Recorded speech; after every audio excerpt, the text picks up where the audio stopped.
Le sacerdoce, révérends frères, révérends sœurs, chers frères et sœurs, chers élèves et étudiants, à cette étape de notre célébration, permettez-moi de vous transmettre le salut bien fraternel et chaleureux de vos frères et sœurs de Dori. Merci, Monsieur l'aumônier, pour votre mot d'accueil. Si vous êtes content, je le suis davantage. Et je suis très heureux de participer à cette messe de rentrée, Journée mondiale des missions, et célébrer la messe avec vous et pour vous. Bien chers frères et sœurs, en ce 30e dimanche du temps ordinaire, Journée mondiale des missions, la parole de Dieu nous invite à devenir un modèle pour les hommes en mettant en pratique le plus grand commandement, le commandement de l'amour. Dans l'Évangile, nous voyons le Christ aux prises avec ses adversaires de toujours, les pharisiens, ces docteurs de la loi. Chers frères et sœurs, nous pouvons comparer l'époque de Jésus et notre époque à celle décrite dans le livre de la Genèse, parlant de la tour de Babel. Vous connaissez bien cette histoire. Les hommes, dans leur folie, avaient décidé de construire une ville dont les tours toucheraient le ciel. La ville où les hommes avaient perdu la référence à l'unique Dieu. La ville de la confusion des langues et de la difficulté à se comprendre mutuellement. Les hommes s'étaient engagés dans un gigantesque effort qui aurait dû consacrer leur omnipotence. Mais, ayant perdu le contact avec Dieu, chacun cherchait son intérêt individuel, perdant ainsi la capacité de la rencontre réciproque, la capacité de rentrer en communication, en dialogue avec l'autre. Babel est le lieu des rendez-vous manqués, tant avec Dieu qu'avec le prochain. Vous savez combien ça fait mal, un rendez-vous manqué. La comparaison, je vois j'entends des sourires dans la foule. Je crois que vous m'avez bien compris.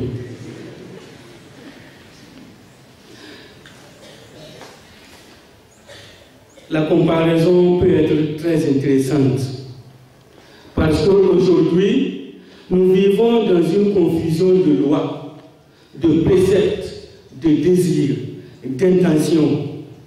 Nous vivons dans un relativisme diffus, si bien que nous construisons, j'allais dire, des tours de Babel. Nous ne savons plus ce qui est le plus important. Nous nous croyons tout permis.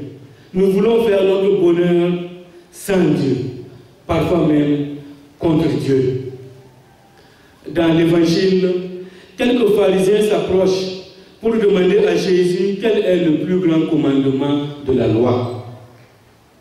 Pour comprendre cette demande des pharisiens, il nous faut savoir qu'au temps de Jésus, le judaïsme avait codifié jusqu'à 613 lois ou préceptes que tout bon juif devait observer. 613. C'est une masse considérable de dispositions. Et toutes n'ont pas la même valeur. Et la Bible avait établi clairement lequel était le premier. Dans le livre du Deutéronome, il est dit clairement: écoute Israël, Yahvé notre Dieu est l'unique. Tu aimeras Yahvé ton Dieu de tout ton cœur. Deutéronome 6, 4 et 5. De la même manière, le commandement de l'amour était connu. Amour de Dieu et amour du prochain. Et Jésus lit les deux commandements. Le commandement concernant l'amour du prochain est assimilé au premier est le plus grand. On l'a entendu tout à l'heure au commentaire. La route pour arriver à Dieu croise nécessairement celle qui conduit aux hommes. La route pour arriver à Dieu croise nécessairement celle qui conduit aux hommes. Aimer Dieu commande nécessairement aimer son prochain. La réponse de Jésus aux pharisiens est immédiate et claire. L'amour envers Dieu et envers le prochain, voilà le pivot autour duquel tourne la loi et les prophètes. L'amour de Dieu et du prochain, voilà le pivot autour duquel tourne la loi et les prophètes. Cela veut dire que le principe d'amour donne sens et unité à la parole de Dieu. Si vous prenez la Bible, de la première ligne à la dernière ligne, il ne s'agit que de l'amour. Encore une fois, retenons que Jésus nous révèle que la voie qui conduit à Dieu croise nécessairement celle qui mène aux hommes. Saint Jean, dans sa première lettre, dira que nous ne pouvons pas dire que nous aimons Dieu si nous n'aimons pas notre prochain. L'amour pour Dieu doit se traduire par l'amour du prochain. En cela, nous sommes invités à aimer le Christ. Son amour pour Dieu l'a conduit à nous aimer jusqu'à la mort, et la mort sur la croix. C'est un message fort que le Christ nous livre en cette journée mondiale des missions. C'est la mission de tout baptiser. C'est la mission de chacun et de chacune de nous. Répandre l'amour. Voilà ce qui manque à notre monde. Voilà ce dont notre monde a besoin. Il a besoin de témoins de l'amour vrai. Et cet amour vrai prend des formes très variées. Nous connaissons bien le texte de Saint Matthieu au chapitre 25, verset 35 et suivant. Car j'avais faim et vous m'avez donné à manger. C'est le chemin qui conduit au ciel. C'est le chemin qui conduit à Dieu. Bien chers frères et sœurs, face à ce commandement d'amour, nous nous demandons souvent, vous comme moi, comment faire? Comment faire pour aimer Dieu et aimer le prochain? Il ne faut pas se lancer dans des raisonnements philosophiques. La réponse nous est donnée aujourd'hui dans la première lecture. Tu ne maltraiteras pas l'immigré. Tu n'accableras pas la veuve et l'orphelin. Si tu prêtes de l'argent à quelqu'un, à un pauvre, tu n'agiras pas envers lui comme un usurier. Tu ne lui imposeras pas d'intérêt. On a envie de dire que le Seigneur ne comprend pas grand-chose. Comment je veux prêter de l'argent sans demander des intérêts? Allez demander au banquier. On lui demande 10 à 15% d'intérêt. Si tu prends en gage le manteau de ton prochain, tu le lui rendras avant le coucher du soleil. Ce sont des principes très rares dans notre monde, dans notre société, dans nos communautés, dans nos villes et villages, dans nos familles humaines parfois, dans nos établissements. Et c'est pourquoi notre mission est grande aujourd'hui. Ce ne sont pas les richesses qui font le bonheur de l'homme, c'est l'amour. Ce n'est pas le pouvoir qui épanouit l'homme, c'est le service. Ce n'est pas le plaisir qui comble l'homme, c'est le don de soi. Les petits gestes quotidiens d'attention aujourd'hui aux autres préparent les grands sacrifices du don de soi demain. Si nous ne sommes pas capables aujourd'hui, dans le quotidien, de poser de petits gestes d'amour, de solidarité, nous ne serons pas capables d'aimer les autres jusqu'au sacrifice de nous-mêmes. Que nous soyons dans la vie consacrée ou que nous soyons les décideurs de notre société. Le poète allemand Rilke a vécu pendant un certain temps à Paris. Pour aller à l'université avec son ami, il empruntait une rue très fréquentée. À l'angle de la rue se trouvait une pauvre femme, toujours assise, immobile, la tête baissée, les mains tendues, qui mandant sa pitance quotidienne. Le poète Rilke ne lui donnait rien. Contre son ami, jetait de temps en temps une piécette dans la main du pauvre homme. Un jour, son ami finit par lui demander: mais Rilke, pourquoi toi tu ne donnes rien à la pauvre? Il répondit: nous devons plutôt lui donner quelque chose à son cœur, non à ses mains. Le jour suivant, Rilke arriva avec une belle rose toute fraîche, la déposa dans les mains de la pauvre femme et fit semblant de s'en aller.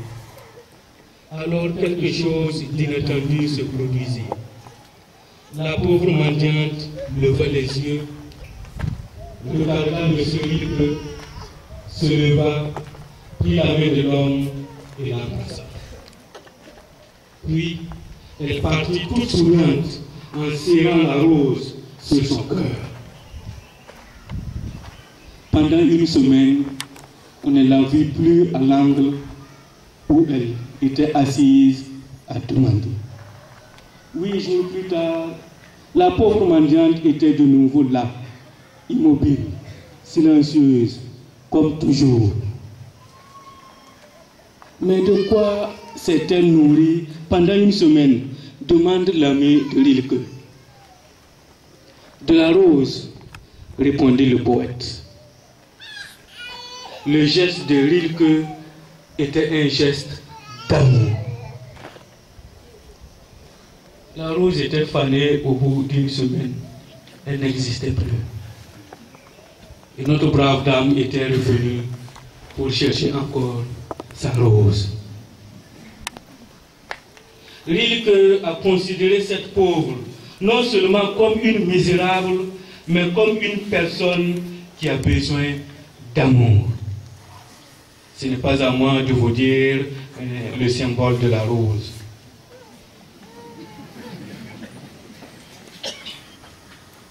En cette journée mondiale des missions, en cette messe de rentrée scolaire et académique, prenons la résolution d'être des missionnaires de l'amour.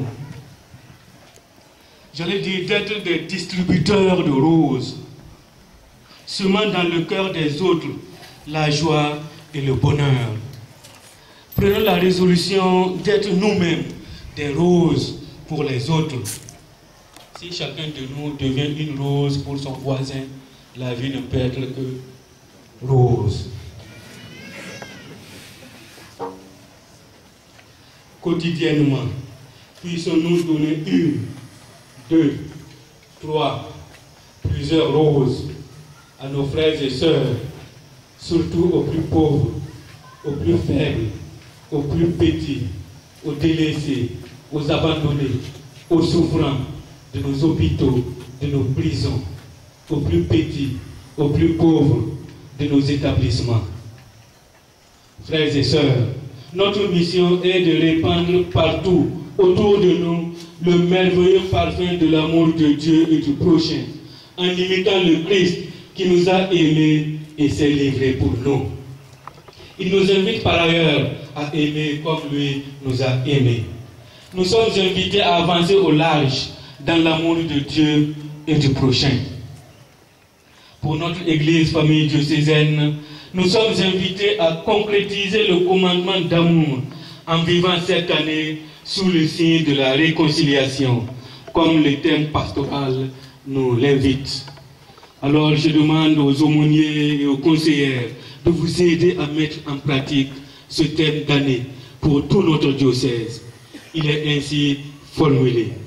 Église famille de Dieu à Koudougou, en cette année jubilaire, avance au large en vivant la réconciliation à partir des CCB. Nos différents établissements sont de véritables CCB où il nous faut tout au long de cette année vivre la réconciliation, vivre l'amour vrai. Dans nos familles, dans nos mouvements, dans nos établissements et dans nos milieux de vie, nous sommes invités à être celles lumière et levain pour transformer notre monde. Frères et sœurs, le Seigneur nous demande que nous portions témoignage de l'amour. C'est cela qu'il nous demande.